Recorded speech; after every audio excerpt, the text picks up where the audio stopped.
Policial atira contra os seus próprios parceiros policiais. É isso mesmo que aconteceu lá na Bahia. Provavelmente você deve ter ouvido falar. Eu vim aqui para trazer uma opinião e uma sugestão um pouco diferente do que tem acontecido. Antes de tudo isso, eu sei que é chato, mas se puder, se inscreva no canal, ativa o sininho, dá um like se gostou, um dislike se não gostou, não tem problema. O importante é a interação. Deixe nos comentários o que você pensar desse vídeo, se você gostou, se você não gostou, e a sua ideia, para a gente poder debater e gerar um país melhor, com pessoas mais pensantes.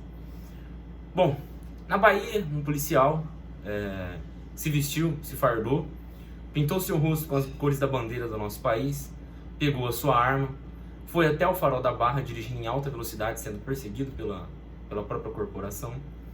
Chegando no local, ele gritou frases de protesto contra o governo, contra a polícia, contra a situação em que o país estava vivendo. Em dado momento, depois de 3 horas, ele acabou atirando contra a corporação do BOPE. E, infelizmente, a reação do BOPE aconteceu e ele acabou sendo baleado e morreu. Eu não estou aqui para julgar se o BOPE fez certo, se o BOPE fez errado, se a ação deveria ser assim. Eu não sei, eu não conheço o procedimento deles, não sei o que manda, os manuais deles. Mas é fato que o policial, ainda que estava em surto psicótico, como segundo diz a mídia, ele atirou contra a vida de outros policiais. Então, uma vida não justifica a perda de outra. Porém, ali existiam muito mais policiais que estavam em risco, mediante a agressão desse cabo da Polícia Militar da Bahia. Os jornais não falavam de outras coisas, mas, se você perceber, existia mais uma vez uma rivalidade entre pensamentos. Se, por um lado, alguns colocavam esse policial como herói e o BOPE como vilão, o outro lado colocava o BOPE como herói e esse policial como vilão. Só existem esses dois lados. Se você assistir as mídias, os jornais, a internet, os youtubers, os grandes agenciadores de opiniões, são só essas duas opiniões que existem. Ou o BOPE é vilão e o cabo que morreu é o herói, ou ele é o vilão e a corporação é o herói. Não existe outra opinião. E é isso que eu vim trazer para você aqui hoje. Para você pensar diferente dessas pessoas. Para você entender onde está a raiz desse problema. Onde que está morando a raiz do problema que aconteceu com esse PM. Por que esse PM surtou? Por que esse PM teve esse momento de êxtase, esse momento de insatisfação, esse momento de protesto? Por que esse policial atirou contra a corporação? São todas perguntas que ninguém sabe responder, porque as pessoas não vão na raiz. Porque as pessoas ficam superficialmente deduzindo que, nossa, mas ele não deveria ter ficado assim, nossa, mas o BOPE não deveria ter atirado, poxa, mas ele era um pai de família, poxa, mas ficam nessa discussão tão superficial que fica até difícil falar. Mas hoje eu vou levar você até o pensamento real. E eu quero que você depois deixe nos comentários o que você achou. Se você concorda, se você discorda. Todo mundo sabe que o estado da Bahia é governado pelo PT já faz algumas gestões. O estado da Bahia, por ser governado pelo PT, o PT, por si só, é um estado de esquerda, é um governo de esquerda. O governo de esquerda ele tem por marca a forte presença do Estado. A forte presença do Estado na economia, a forte presença do Estado na política, a forte presença do Estado na vida das pessoas, tanto para ajudar quanto para reger, para governar, para deter essa população quando for necessário, para incentivar essa população quando... Enfim, eles gostam disso, é o Estado acima de tudo. É o Estado que resolve todos os seus problemas. A saúde é o Estado, a educação o Estado, as estatais o Estado, a segurança o Estado, a política o Estado. Só que para esse Estado se permanecer forte, para esse Estado para que ninguém venha protestar contra esse Estado e vencer o Estado, ele precisa de alguém para proteger ele. Se você olhar para a China tem o exército chinês. A Rússia, o exército russo. Cuba sempre teve o exército a mando de Fidel Castro. Entre outras regiões do país e do mundo, nas quais existe um poder totalitário e autoritário que quer comandar a população, que quer fazer com que a população pense e haja da maneira que ele quer, em alguns lugares mais fortes, em outro lugar mais ameno, mas é assim que eles agem. E o estado da Bahia não é diferente.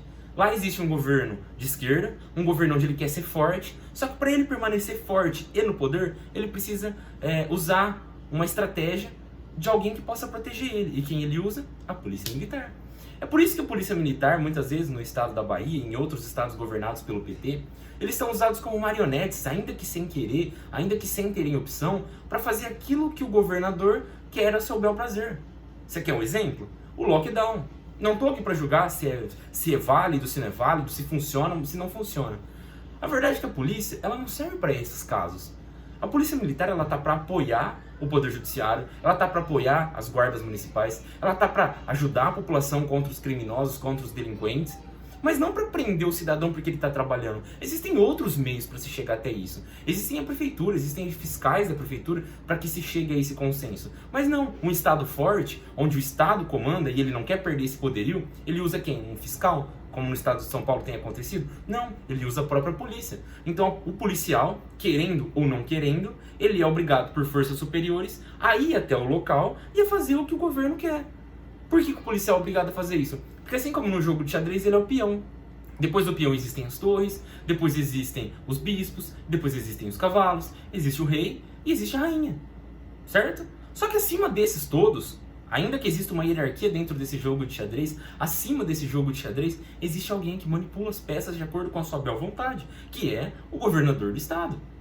O governador do estado, ele mexendo as peças certas, ele faz com que os peões que estão na linha de frente vão até os locais ou os lugares que ele quer que vá e haja da maneira que ele quer. E esses peões não têm a opção, porque dentro da própria corporação existe um militarismo para que isso seja cumprido. Eu não estou julgando se está certo, se está errado, esse também não é o mérito da questão. O problema está que aqui atrás de todo esse jogo de xadrez, existe um governo. Existe um governo que quer ser forte, existe um governo que quer ser autoritário, existe um governo que quer dominar sobre todas as patentes da sua vida, só que para isso ele precisa de alguém, ele precisa da polícia. E o policial, quando ele se vê tendo que prender pessoas, ele se vê tendo que ir contra aquelas pessoas que estão trabalhando para se sustentar, ele não tem força, porque se ele ir contra o sistema, é ele que vai ser punido, é ele que vai ser mandado embora, é ele que vai ser desligado da corporação. E se ele estiver de acordo com tudo que o Estado está fazendo, e ele for fazer o que o Estado quer, acontece o que pode acontecer, o que aconteceu com esse policial, e o que acontece com tantos outros no Estado e no país. A taxa de suicídio do policial é maior do que a morte em confronto no Brasil. Só em 2018, 104 policiais tiraram a sua vida. Em 2019, a taxa de suicídio do policial era de 17,9%, enquanto a da população comum era de 5,3%, sendo que a população policial e a população não policial é descaradamente muito diferente. Existem muito mais pessoas do que policiais, e mesmo assim a taxa de suicídios dentro da corporação de todo o Brasil era maior. É isso que a gente deve se questionar. É isso que você tem que se questionar. É isso que os governantes têm que se questionar. É isso que o presidente, o STF, quem domina o poder, o legislativo, tem que se questionar. O que levou esse policial a cometer essa loucura? O que levou esse policial? O que passava pela cabeça dele? O que tem acontecido dentro das forças policiais, principalmente de estados de esquerda, onde o PT governa, onde o PSOL governa, entre outros estados desse tipo governa, para que esse policial tenha tido essa atitude? O que está acontecendo com esse policial? O que está acontecendo com essa polícia? Não está normal. Não é normal um policial simplesmente sair da casa dele, se vestir, se fardar, pintar o seu rosto da bandeira do Brasil, pegar um fuzil e atirar contra os seus próprios parceiros e gritar palavras de protesto. Isso não é uma coisa normal, não é uma coisa que você se vê todos os dias. Talvez outros policiais tenham vontade de fazer a mesma coisa, mas o regime segura eles. Isso é um lado bom. Só que agora eu te pergunto, comece a se questionar. Comece a se questionar não porque quem tá certo, quem tá errado, se a atitude do BOPE ou do policial foi certo ou foi errado. Entenda o porquê chegou naquela situação. O porquê o policial estava lá naquele lugar, o porquê o policial estava fazendo aquilo. É isso que você deve se questionar, é isso que você deve questionar aquele que você votou, para que a raiz do problema seja cortada. E para que novamente não venha acontecer casos como esse, nós precisamos pensar numa coletividade melhor. Parar com a superficialidade dos nossos pensamentos e começar a entender verdadeiramente qual é o real problema da Polícia Militar do Estado da Bahia e de outros estados. É isso que a gente precisa começar a pensar. A gente precisa sair da superficialidade e entender o dia a dia do policial, o dia a dia do que querem que o policial faça. Isso eu estou dizendo a corporação como um todo. Então pense nisso. Pense nisso, mude seus conceitos, mude seus pensamentos. E quando você escutar alguém falando, mas eu acho que foi certo o que o Bob fez, mas eu acho que foi certo, o cara é um herói, você que assistiu esse vídeo vai ter um senso crítico diferente. Converse com seu amigo, converse com a sua família, mostre para ele esse vídeo, fale para ele desses pensamentos, comece a colocar isso na sua cabeça. O maior dos problemas não foi quem está certo e quem está errado. O maior dos problemas é o que está gerando todo esse problema para a corporação e para o Estado. Abraço e vamos fazer do nosso país um país mais questionador.